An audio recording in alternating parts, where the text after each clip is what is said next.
अप्रैल 1 2026 से आ गया है सरकार का नया रेगुलेशन, आरबीआई का नया रेगुलेशन, और इससे बहुत फर्क पड़ने वाला है ब्रोकिंग इंडस्ट्री को। समझिए कैसे। तो 3 टाइप के ब्रोकर्स होते हैं। एक है छोटे ब्रोकर्स, एक है मिड साइज ब्रोकर्स, और एक है लार्ज ब्रोकर्स। जो स्मॉल और मिड साइज ब्रोकर्स हैं ये जो है specially new age discount brokers रहें लार्जली, या फिर डेरिवेटिव्स पे फोकस करते रहें।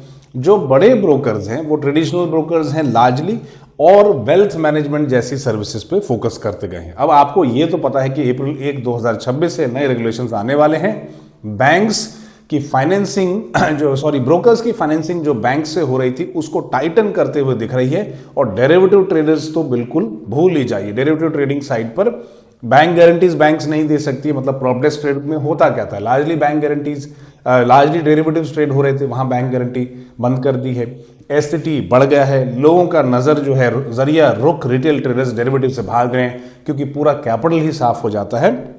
तो इससे जो ब्रोकर्स ऐसे थे, डिस्काउंट ब्रोकर्स ऐसे थे जो कि अपना पूरा पूरा धंधा डेरिवेटिव ट्रेड से चला रहे थे, उन पे नजर रखने की जरूरत है कि कहीं ये बंद ना हो जाए, कहीं ये प्रॉब्लम में ना आ जाए, कहीं ये फाइनेंशियल लॉसेज में ना आ जाए। और हो सकता है कि यहां पर इस इंडस्ट्री में थोड़ी कंसोलिडेशन भी शुरू हो जाए, है ना। तो लार्ज ब्रोकर्स जो होते हैं लार्जली उनके पास स्ट्रॉन्ग कैपिटल पोजीशंस होते हैं, ability to absorb higher funding cost होती है। जो स्मॉल ब्रोकर्स होते हैं वो एक्विजिशन टारगेट मुझे बनते हुए दिख रहे हैं। इस इंडस्ट्री में कंसोलिडेशन जरूर शुरू होगा। हो सकता है कि कुछ ब्रोकर्स फेल हो जाएं। अगर फेल नहीं होंगे फाइनेंशियल रीजन के कारण, तो हो सकता है कि वो दूसरों को बिक जाए, है ना। तो क्योंकि यहां पर इनकी जो बिजनेस मॉडल है वो आ गई है क्वेश्चन पे, बिकॉज फाइनेंसिंग टाइटन होता हुआ और लेवरेज प्रोडक्ट्स पे डेफिनेटली टाइटन होता हुआ, और लोगों का जो प्रेफरेंस है, what they have seen in 5 years that options market आपके पूरे ही पैसे को साफ कर देता है। और आपने शॉर्ट सेलिंग जैसे की है तो हो सकता, जैसी एक्टिविटी की है तो हो सकता है कि पूरा ही बिक जाए। Does this kill prop trading in India? Prop trading बहुत हद तक रेगुलेट, मतलब बहुत ज़्यादा कंट्रोल करने की गवर्नमेंट कोशिश कर रही है, क्योंकि वहाँ बहुत सारे छोटे छोटे लोग जॉब्स करते हैं या काम करते हैं। प्रॉप डेस्क का क्या होता है, वो वैसा ट्रेडिंग डेस्क होता है जहाँ पर ब्रोकर अपना पैसा डालकर लोगों से हायर करके ट्रेड कराता है। अब उसमें जो बैंक गारंटी एक्सेप्टेबल नहीं होगी, तो बैंक गारंटी अगर एक्सेप्टेबल नहीं होगी तो नेचुरली फंडिंग का जरिया खत्म होता हुआ दिख रहा है। और ये एक प्रॉप डेस्क में काम करने वालों के लिए मेजर रिस्क है, और खुद प्रॉप डेस्क के लिए भी रिस्क है ना। प्रॉप डेस्क जो है खुद उनके लिए रिस्क है।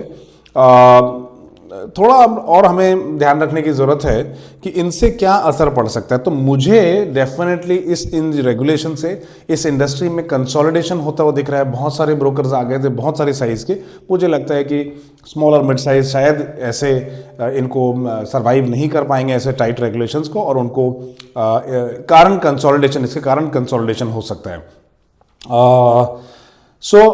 प्रॉप डेस्क के लिए को रिकैपिटलाइज करने की जरूरत हो जाएगी अभी, क्योंकि उनकी इंटरनल फाइनेंसिंग की जरूरत पड़ेगी, क्योंकि बैंक गारंटी से जो है बैंक्स अब प्रॉप डेस्क को नहीं फंड कर पाएंगे।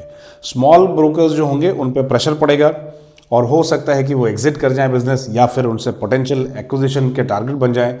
जो लार्ज ब्रोकर्स हैं वो they are better placed to cope up with this very wise regulation and much needed regulation, ठीक है। और जो मार्केट लिक्विडिटी है लेवरेज्ड प्रोडक्ट्स में, जैसे कि ऑप्शंस में, जो कि लार्जली एक एटम बम के रूप में काम करता है, और मुझे पता नहीं कि किसने पैसा बनाया। इनफैक्ट प्रॉप डेस्क ट्रेडर्स ने भी लास्ट 2-3 साल में पैसे नहीं बनाए, जो कि प्रोफेशनल ट्रेडर्स माने जाते हैं।